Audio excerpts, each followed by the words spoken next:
Fala aí pessoal, sejam todos muito bem-vindos ao canal. Eu me chamo Pablo Santos, sou assessor de investimentos e credenciado também com um CEA, Certificado de Especialistas Ambima. Então eu quero iniciar essa série de vídeos aqui. Eu vou fazer um curso aqui no canal sobre educação financeira infantil. É um curso totalmente gratuito, não vou cobrar nada, não vou fazer nenhum pós-venda, nada. Eu só quero simplesmente pedir para que você se inscreva e compartilhe este vídeo, esse curso com mais pessoas, tá? Esse curso vai ficar em uma playlist específica com o nome Educação Financeira Infantil. Então peço que você se inscreva, dê seu like, compartilhe com as pessoas, para que cada vez mais as pessoas possam conhecer a importância. E falando em importância, é assim que eu quero começar esse curso. Assim, eu poderia falar como eu faço, já de cara, o que é que eu costumo fazer, o que é que eu acredito que funciona, mas antes disso a gente precisa entender que é importante, para que isso nos fortaleça na caminhada mesmo. Tá? Acho que tudo que a gente precisa fazer na vida, a gente precisa entender primeiro o porquê fazer isso.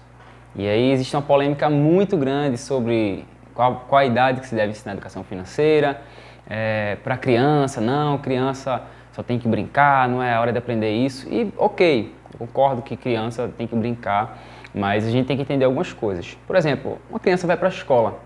Meu filho, eu tenho um filho de 4 anos, inclusive quero trazê-lo aqui, vou trazê-lo aqui em alguns vídeos para a gente falar durante esse curso.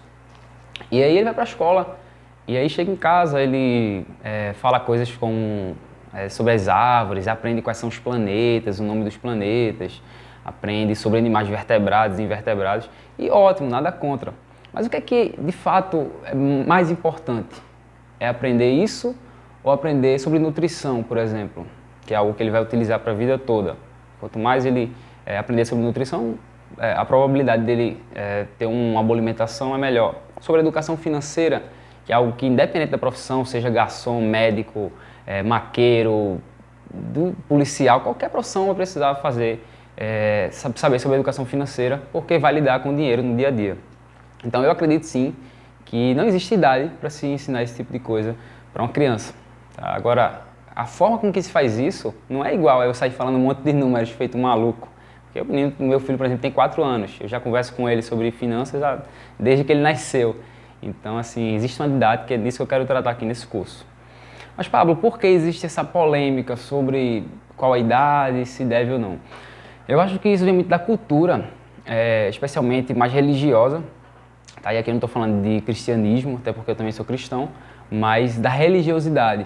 As pessoas se apegam muito no que tem escrito lá em 1 Timóteo 6,10, que fala sobre o amor ao dinheiro é a raiz de toda espécie de males. E a cobiça por ele faz que muitos percam a fé. Acho que é algo em torno disso. Mas perceba que não é o dinheiro é a raiz de todos os males, e sim o amor ao dinheiro. E essa cobiça está muito relacionada a você buscar incessantemente, passar por cima de tudo. E aí eu vou trazer um exemplo aqui de 2 jovens, para que a gente consiga entender quem de fato vai ficar buscando dinheiro a vida toda, quem tem educação financeira ou quem não tem. E vamos lá, 2 jovens de 18 anos começam a fazer faculdade, a mesma faculdade, saem da faculdade ganhando o mesmo dinheiro.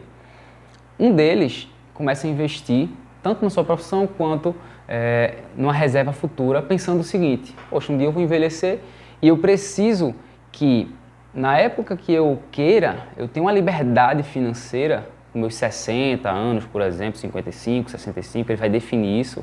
Eu quero ter a liberdade de dizer, quero continuar trabalhando ou não, quero diminuir o ritmo, eu quero curtir meus netos, quero curtir meu filho, quero curtir família, eu quero tirar um ano sabático, tirar férias, assim, com prazo indeterminado, enfim, ter liberdade de escolher. Então essa liberdade, para conseguir, ele vai todos os meses juntando, ele cria o planejamento de aposentadoria, que é algo que a gente faz aqui no escritório, junto ao cliente. E aí, com esse planejamento, ele consegue lá na frente se aposentar e decidir se ele quer continuar trabalhando, se não quer, e vai ser da liberdade dele. O outro não se planeja, passa a vida toda gastando do jeito que quer, e aí quando chega nessa fase, ele precisa trabalhar, como a grande maioria dos brasileiros.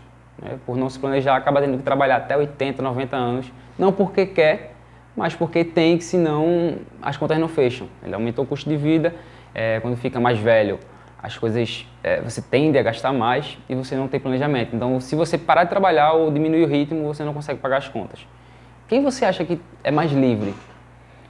O cara que juntou dinheiro ali para ter uma liberdade, e isso não foi nenhum sacrifício, tá? Ele definiu ali 10, é o que a gente faz aqui com os clientes, 10, 20% do patrimônio, e ele vai fazendo aquilo ali com recorrência, entendendo que o que ele ganha para gastar no dia a dia é 80%, 85% da sua receita.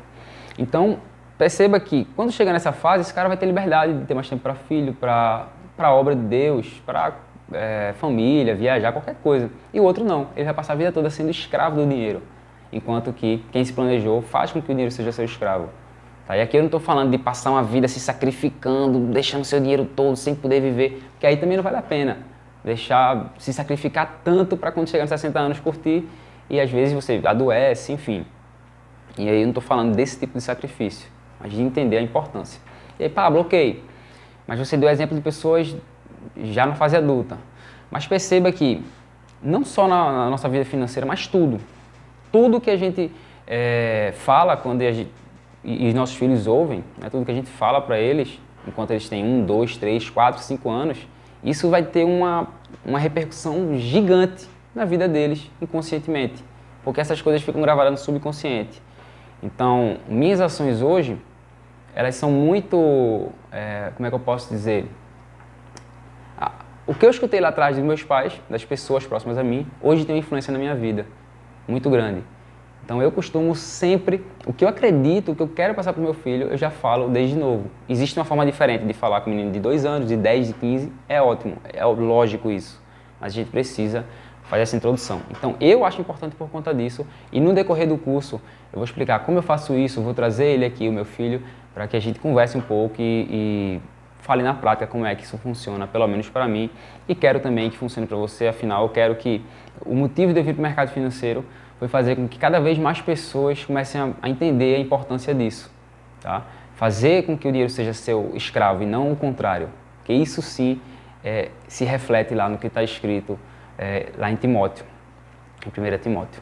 Por isso eu quis primeiro, antes de começar, trazer esse conteúdo aqui para que você entenda a importância e desmistifique um pouco isso, porque é algo que a gente vem escutando a vida toda, né? E é importante primeiro a gente desfazer isso para depois trazer de fato conteúdo. Até a próxima aula, muito obrigado. Esse vídeo vai ficar numa playlist salva aqui o curso todo, então se você chegou aqui por acaso, acesse a playlist lá do canal chamada Educação Financeira Infantil.